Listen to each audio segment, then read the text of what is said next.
Il a plu à Pointe-Noire dans la nuit du 23 jusqu'au petit matin du 24 novembre 2014. Les Pontonegras se sont réveillés les pieds dans l'eau. Le système de transport urbain de la ville de Pointe-Noire, entièrement tenu par les privés, est déjà gangréné par la fraude et la corruption, avec la présence notoire des hauts fonctionnaires de l'État et de l'administration était en panne.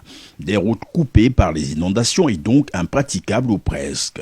Le niveau d'eau dans certains quartiers est monté parfois jusqu'aux genoux, un sérieux coup contre la liberté de mouvement et de circuler avec pour première victime les écoliers.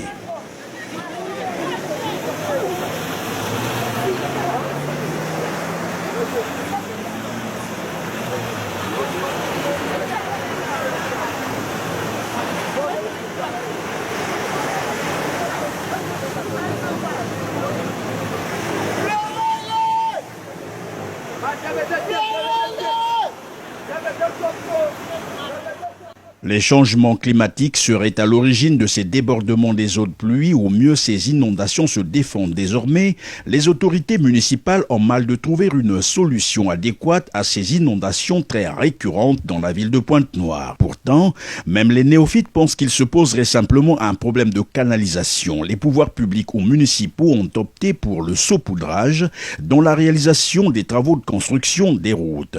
Ils font plutôt des routes à la congolaise, donc sans canalisation et sans trottoir aménagé, quand on sait qu'à leur époque, les Romains avaient déjà compris l'intérêt et l'importance des canalisations. Nous nous sommes donc intéressés à quelques dommages causés par ces inondations où de nombreuses familles congolaises ont passé nuit à la Belle Étoile et quitté leur domicile, trouvant refuge dans la rue. Le palais de justice de Pointe-Noire et le consulat de France inaccessibles. Faute de moyens de transport, les élèves et des travailleurs se sont livrés parfois à un mode de transport dérisoire et inhumain, dans une ville dite pétrolière comme Pointe-Noire, et ce, en plein 21e siècle. Un mode de transport vraiment spectaculaire, sinon il faut plonger dans ces eaux très sales qui traînent avec elles tous les microbes et bactéries qu'elles trouvent sur leur passage. Rappelons que la ville de Pointe-Noire, pourtant capitale économique et ville pétrolière du Congo-Brazzaville, est une ville frappée de plusieurs maladies liées à l'insalubrité et à la pollution. Les populations sont déjà à leur énième dose de vaccin contre la poliomyélite. Le choléra continue à sévir, sans compter l'augmentation du taux de mortalité infantile due essentiellement aux maladies hydriques et au paludisme.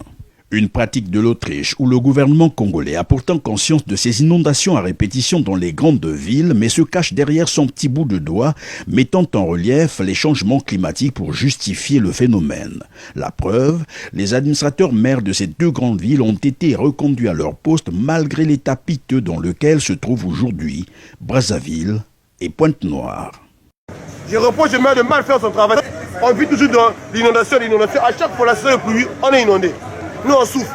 Tu vas aller à l'école, tu vas aller au travail, tu es empêché. Tu veux peut-être acheter un truc de valeur, mettre dans la maison.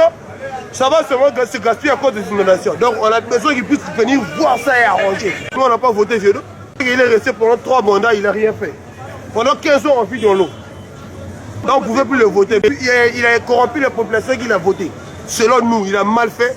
Parce que le projet phare c'est ça d'abord, le Guinouka. Ça date de longtemps. Donc il doit venir arranger ici. Là. Nous souffrons, nous vivons dans de mauvaises conditions.